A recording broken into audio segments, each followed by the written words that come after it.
होगा तंगड़ियों से भी दिखता है आकार।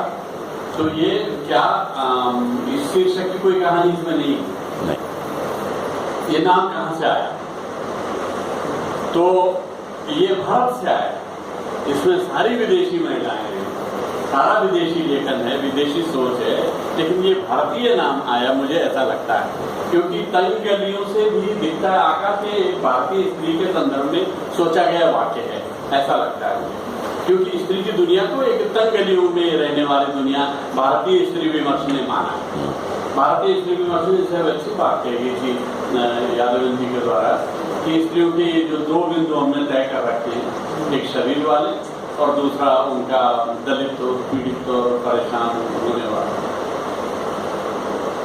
पौराणिक कथाओं में देखिए तो स्त्री इतनी शक्तिशाली है कि भगवान की उन पर क्या कृपा थी जो आज की स्त्रियों पर नहीं होती, वो कृपा वो आज होनी चाहिए। क्योंकि किसी भी एलिमेंट्स का ऐसा कौन सा अभाव है हमारी स्त्री के जीवन में, आधुनिक जीवन में, कि भारतीय स्त्री के इस किताब में, और वो है।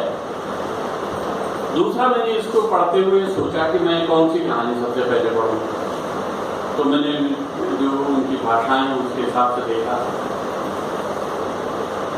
फिर ये सोचा कि अगर इसकी कोई कहानी हम देख लेते हैं और पहला वाक्य से देखते हैं कौन आकर्षित करता है।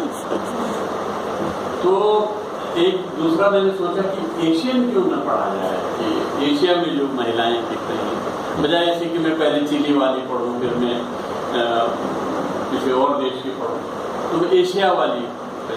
तो मैंने देखा कि वो चीनी एक लेखिका है इसमें, झांग जय जय जय जय जय जय, वो झांग देवी की कहानी है। झांग देवी की अद्भुत कहानी है। अद्भुत कहानी इस अर्थ में है कि एक लड़की अपनी माँ के प्रेम की कहानी लिख रही है। उसका बाप पहले मर चुका है, उसने कभी अपने पिता को नहीं देखा, केवल अपनी माँ को देखा, अपनी माँ के प्रेम को देखा है। और वो लड़की जीवन में शादी भी नहीं करना चाहती है, और वो जिन पुरुषों से आकर्षित होती है उन पुरुषों को तरह तरह से तौलती है, प्रोजेक्ट करती रहती है अपने मन में, और इस तरीके से उसका जीवन एक बहुत लंबा जीवन हो गया है। और वो हमेशा इस पड़ताल में लगी रहती है कि मेरी माँ शायद मुझसे कुछ छिपा रही है। मेरी माँ एक तो यही छिपा रही है कि मेरे पिता कौन थे, या क्या उनका संबंध इनसे कैसे हुआ था।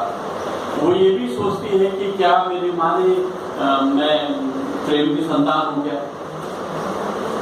इस तरह के कई अंतर दोनों से गुजरती है। ये एशिया का ही मैं समझता हूं कि भाग्य दुर्भाग्य और सोच है। और एशियन राइटर इतनी कमाल की कहानी है वो, कि अपनी माँ के प्रेमी की पड़ताल। आज यहाँ लिखे तो कहेंगे अरे साहब तो देखो बड़ी भ्रष्टाचार की कहानी है। अब ये तो पांडवों को लिखनी चाहिए।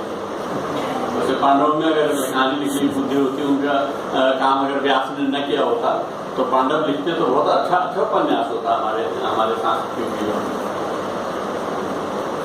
वो इतनी अद्भुत कहानी है झांगे की, और शीर्षक में कहानियों से उसको इतना प्रेम है कि वो रॉबिन चेकअप के बारे में बात करती है। एक सेट ला के उसने अपनी बेटी को भी भेज किया कि इसको तुम अपने स्टडी में जरूर रखो। तो अब एंटोनियो चेखव बीच में आ जाते हैं। अब पता ही नहीं लगता असली प्रेम कौन है। अब क्या है कि बड़ी अद्भुत कहानी है, और ये एशिया की महिलाएं लिख सकती है ऐसी कहानी। और चीनी भाषा में इतना दम है भाई कि स्त्री और पुरुषों में विभाजित नहीं है, क्योंकि स्त्री के बिना पुरुष अधूरे हैं और पुरुष के बिना स्त्रियां अधूरी हैं, और संपूर्ण मनुष्य जाति स्त्री और पुरुष से ही बनी है। इसलिए इसको केवल स्त्रियों पर कहानी संग्रह कहना मैं उचित नहीं समझता। ये मानव सभ्यता और मानव चिंतन का कहानी संग्रह है, और स्त्रियों के मार्फत आया है, तो ये तो हमारा सौभाग्य है। ऐसी हिंदी में भी कई ऐसी कहानियां जिनका चयन इस शैली में किया जाना चाहिए, जो कि नहीं हुआ है।